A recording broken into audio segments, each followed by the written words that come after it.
I've seen this movie before, Jody, where just when you think things are going to go right, along comes the Washington Commanders and just stomp all over the Cardinals. Well, then they go to San Francisco and they win. Yeah, the 49ers weren't at full strength. Let's just be really clear about that. And then they go to Green Bay and they get stomped all over by the Packers. So I have to look at it and say, Chargers here, Monday Night Football, at Miami, a 10 a.m. body clock game in 2 weeks, and then home to the Chicago Bears. I would like to say 4-5, 5-4 in my heart's heart. I can't do that. I haven't seen Darius Robinson do much of anything because he's been hurt. That's a first-round pick. Marvin Harrison Jr., not his fault. He hasn't done much of anything. He hasn't. It's a fact. And so your 2 first-round picks that should be giving you something, injuries are part of the deal, as you said, rightly so. But, I mean, you're sitting here on $24 million of cap space.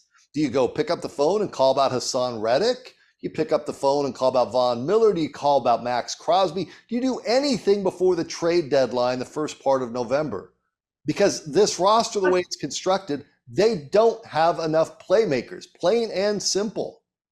It's a legitimate question, Brad, to see if something does happen to try to add. I have some questions about Hassan Reddick and what he's doing. That Me too. Make me question his character a little bit. But let's go back to Marvin Harrison Jr. It's interesting. You said not all his fault. Nothing is all anyone's fault on that offense. But I do have some concerns now at how now he's injured. So that aside, let him heal up. Hopefully it's not a severe concussion. I think we all saw that slow-mo where his head went into the thigh of McDuffie on the Packers defense, and you hate to see that. I do have some questions about how long people think, right or wrong, that wide receivers can just enter from college and make an impact, and that's because they have. That's been a position that has been a little more able to do that. And I thought I was expecting more from him. I honestly was. He had the great quarter against the Rams.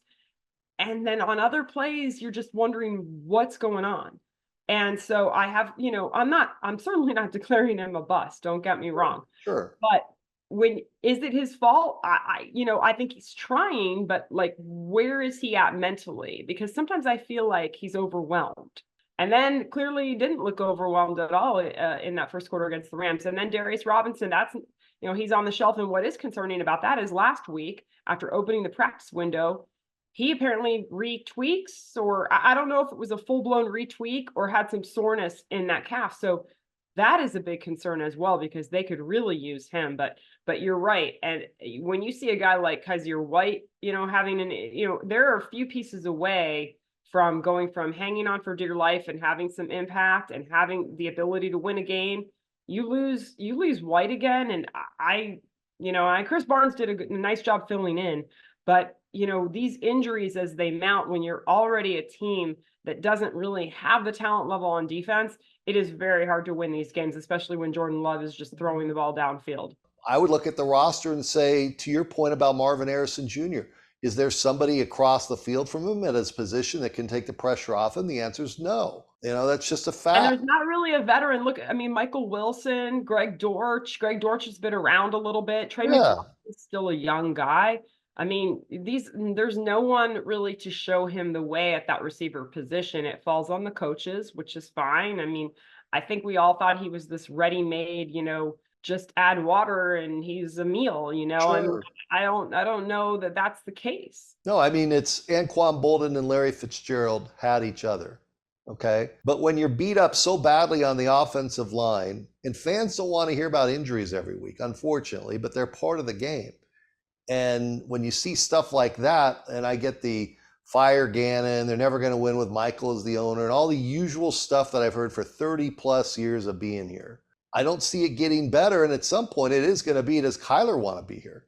Or do they want Kyler here? It's going to happen, Jody. The one thing that I feel like, and I hate to keep bringing it up, but his body language, again, it's a difference between being upset that things aren't going well to just kind of like the hands in the air and like pointing fingers. And it's just, I don't know. They didn't look ready to go. And I know they said, both Kyler Murray and Jonathan Gannon said that they were juiced up and ready, and they just looked uncomfortable from the get-go. I'll let you go off that. Appreciate your time as always and insights. Thanks. Thanks, Brad. Jody Jackson's Gems brought to you by E.D. Marshall Jewelers. We appreciate Jody week in and week out.